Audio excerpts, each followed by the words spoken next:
सोचिए, आप एक आलीशान स्पेसशिप में गहरी नींद में सो रहे हैं। आपका सफर पूरे 120 सालों का है, लेकिन अचानक एक तकनीकी खराबी की वजह से आपकी आंख समय से पूरे 90 साल पहले खुल जाए। चारों तरफ हजारों लोग सो रहे हों, लेकिन बात करने के लिए एक भी इंसान जागा हुआ ना हो। और जब आपको पता चले कि अब आप कभी अपनी मंजिल तक नहीं पहुंच पाएंगे और इसी लोहे के बक्से में अकेले बूढ़े होकर मर जाएंगे, तब आप क्या करेंगे? आज की कहानी अंतरिक्ष के ऐसे ही दर्दनाक और अकेले सफर की है, जहां एक गलत फैसला पूरी जिंदगी बदल देता है। कहानी की शुरुआत होती है सुदूर अंतरिक्ष के गहरे सन्नाटे से। एवलॉन नाम का एक बेहद विशाल और आलीशान स्टारशिप अंतरिक्ष की गहराइयों को चीरता हुआ अपनी मंजिल होमस्टेड 2 की तरफ बढ़ रहा है। इस जहाज पर 5000 पैसेंजर्स और 258 क्रू मेंबर्स मौजूद हैं, जो पृथ्वी को छोड़कर एक नई दुनिया में बसने जा रहे हैं। सफर बहुत लंबा है, इसलिए सभी को एक गहरे हाइबरनेशन स्लीप यानी कृत्रिम गहरी नींद में सुलाया गया है, ताकि वे बिना बूढ़े हुए 120 साल का सफर तय कर सकें। जहाज पूरी तरह ऑटोमेटिक है और रोबोट्स इसकी देखरेख कर रहे हैं। सफर के 30 साल बीत चुके थे, तभी अचानक अंतरिक्ष में तैरता हुआ एक बड़ा उल्कापिंड जहाज की सुरक्षा ढाल को तोड़कर सीधे उसके इंजन रूम से टकरा जाता है। कंप्यूटर सिस्टम इस नुकसान को संभालने की कोशिश करता है, लेकिन इसी अफरा तफरी में एक छोटा सा तकनीकी फॉल्ट हो जाता है। हाइबरनेशन पॉड नंबर 1498 का दरवाजा धीरे धीरे खुल जाता है। अंदर से हमारा मुख्य किरदार जिम प्रेस्टन बाहर आता है। जिम एक मैकेनिकल इंजीनियर है। वह सोचता है कि जहाज अपनी मंजिल पर पहुंच चुका है। वह फ्रेश होता है, नए कपड़े पहनता है और खुशी खुशी लॉबी की तरफ बढ़ता है। लेकिन जैसे ही वह ग्रैंड कॉन्कोर्स में पहुंचता है, वहां का सन्नाटा देखकर उसके होश उड़ जाते हैं। चारों तरफ आलीशान सोफे, रेस्टोरेंट और बार थे, लेकिन एक भी इंसान नहीं था। वह घबराकर जहाज के कंप्यूटर इंफॉर्मेशन सेंटर पर जाता है और वहां जो सच्चाई उसे पता चलती है, वह उसका दिल दहला देती है। जहाज को अपनी मंजिल तक पहुंचने में अभी भी पूरे 90 साल बाकी थे। यानी जिम इस पूरे ब्रह्मांड के बीच एक उड़ते हुए आलीशान महल में पूरी तरह अकेला फंस चुका था। वह पागलों की तरह बाकी पॉड्स को खोलने की कोशिश करता है, दीवारों को पीटता है, लेकिन सब बेकार। तभी अचानक उसे बार काउंटर पर एक इंसान खड़ा दिखाई देता है। उसे देखकर जिम के चेहरे पर उम्मीद की एक किरण जाग उठती है। वह दौड़कर उसके पास जाता है, लेकिन जैसे ही वह उसके करीब पहुंचता है, उसके पैरों तले जमीन खिसक जाती है, क्योंकि वह कोई इंसान नहीं बल्कि आर्थर नाम का एक एंड्रॉइड यानी रोबोट बारटेंडर था। भले ही आर्थर दिखने और बात करने में बिल्कुल इंसानों जैसा था, लेकिन उसके अंदर कोई भावनाएं नहीं थी। खैर, कोई और ना सही, जिम को बात करने के लिए एक साथी जरूर मिल गया था। जिम अपनी इस भयानक सिचुएशन को समझने की कोशिश करता है। वह क्रू मेंबर्स के केबिन का दरवाजा तोड़ने की कोशिश करता है, क्योंकि केवल उनके पास ही जहाज का कंट्रोल और मास्टर एक्सेस था। लेकिन वो दरवाजे किसी बख्तरबंद तिजोरी की तरह मजबूत थे। जिम मैसेज भेजने की कोशिश करता है, पर उसे पता चलता है कि पृथ्वी तक मैसेज पहुंचने और वहां से रिप्लाई आने में कम से कम 55 साल लग जाएंगे। धीरे धीरे दिन हफ्तों में और हफ्ते महीनों में बदलने लगते हैं। शुरुआत में जिम खुद को बहलाने के लिए जहाज की लग्जरी सुख सुविधाओं का इस्तेमाल करता है। वह आलीशान स्वीट्स में रहता है, महंगे गेम्स खेलता है, बास्केटबॉल खेलता है और आर्थर के साथ ड्रिंक्स पीते हुए बातें करता है। लेकिन आखिर कब तक? इंसान एक सामाजिक प्राणी है और बिना किसी इंसानी साथ के वह आलीशान स्पेसशिप जिम के लिए एक खूबसूरत नरक बन जाता है। पूरा 1 साल बीत जाता है। जिम का अकेलापन अब धीरे धीरे उसकी मानसिक हालत को तोड़ने लगा था। उसकी दाढ़ी बढ़ चुकी थी, कपड़े फट चुके थे और उसकी आंखों में जीने की चमक लगभग बुझ चुकी थी। एक रात गहरे डिप्रेशन में डूबा हुआ जिम स्पेस सूट पहने बिना ही जहाज के एयरलॉक के पास खड़ा हो जाता है। वह बस एक बटन दबाकर खुद को अंतरिक्ष के उस अनंत सन्नाटे में फेंकने ही वाला था कि तभी उसकी नजर हाइबरनेशन पॉड्स की कतार पर पड़ती है। वह रुक जाता है। वह मौत के मुंह से वापस लौट आता है और पागलों की तरह भागते हुए पॉड्स के बीच से गुजरता है। तभी उसकी नजर एक पॉड पर जाकर ठहर जाती है। अंदर एक बेहद खूबसूरत लड़की सो रही थी। जिम स्क्रीन पर उसका नाम पढ़ता है, अरोरा लेन। वह न्यूयॉर्क की एक मशहूर राइटर और जर्नलिस्ट थी। जिम अरोरा की प्रोफाइल फाइल्स और उसके लिखे हुए आर्टिकल्स को पढ़ना शुरू करता है। वह उसकी आवाज सुनता है, उसके विचारों को जानता है और धीरे धीरे बिना कभी बात किए ही उसे उस सोती हुई लड़की से बेइंतहा मोहब्बत हो जाती है। अब जिम के दिमाग में एक बेहद खौफनाक और स्वार्थी विचार जन्म लेता है।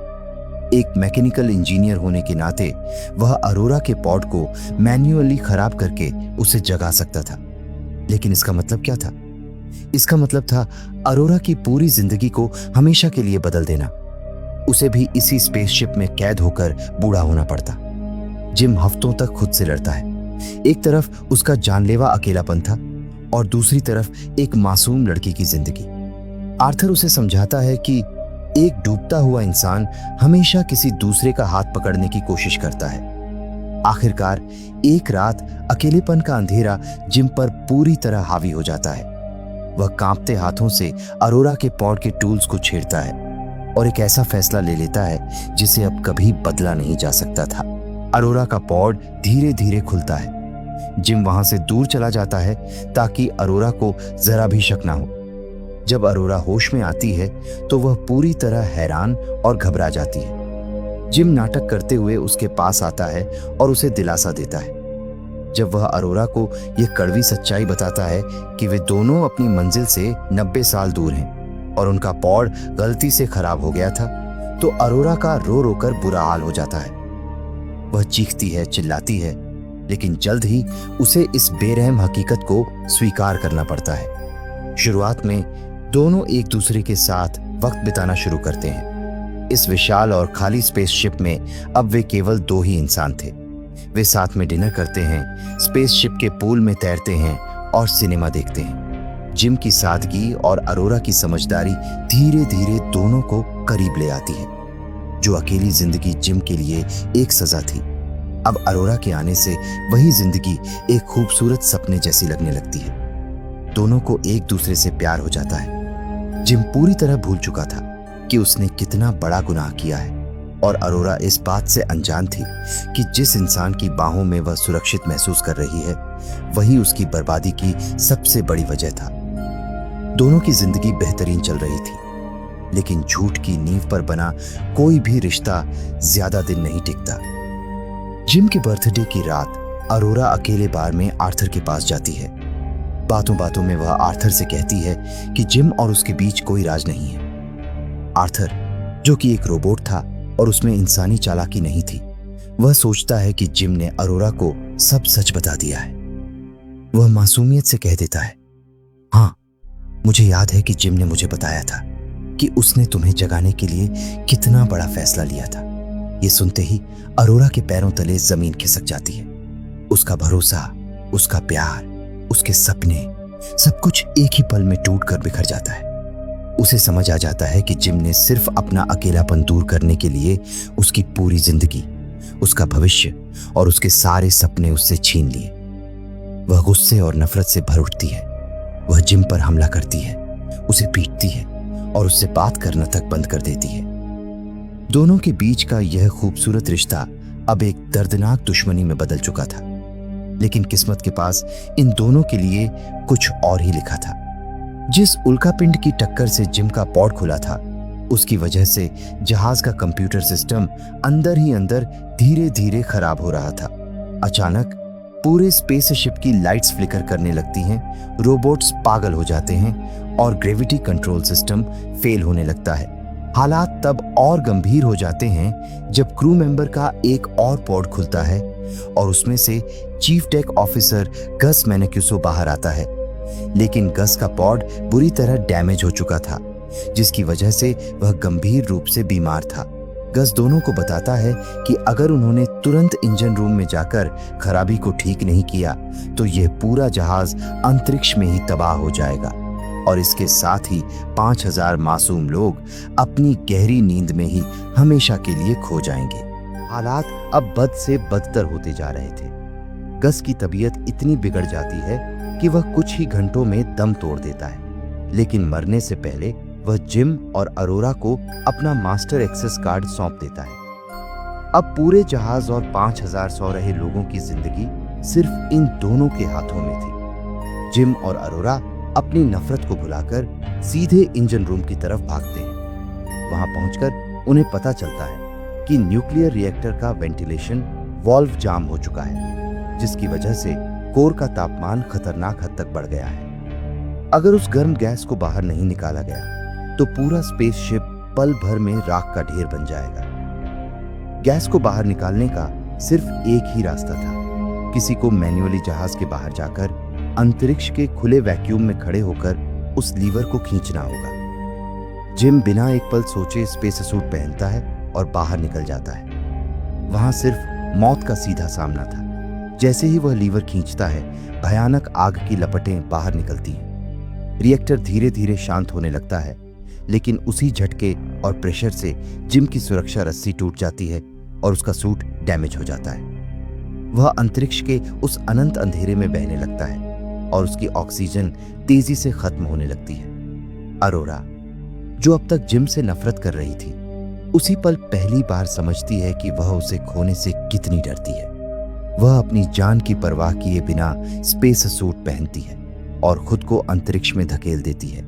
एक बेहद थ्रिलिंग और इमोशनल पल में वह जिम को पकड़ लेती है और उसे खींचकर जहाज के अंदर ले आती है। जिम की सांसें लगभग थम चुकी थी, लेकिन अरोरा हार नहीं मानती। वह मेडिकल पॉड ऑन्टोडॉक का इस्तेमाल करके उसे मौत के मुंह से वापस खींच लाती है। जब सब कुछ शांत हो जाता है तो जिम को मेडिकल पॉड में एक ऐसी सीक्रेट सेटिंग मिलती है जिससे वह किसी एक इंसान को वापस हाइबरनेशन स्लीप यानी गहरी नींद में सुला सकता था, ताकि वह अपनी मंजिल तक पहुंच सके। जिम ये मौका अरोरा को देता है।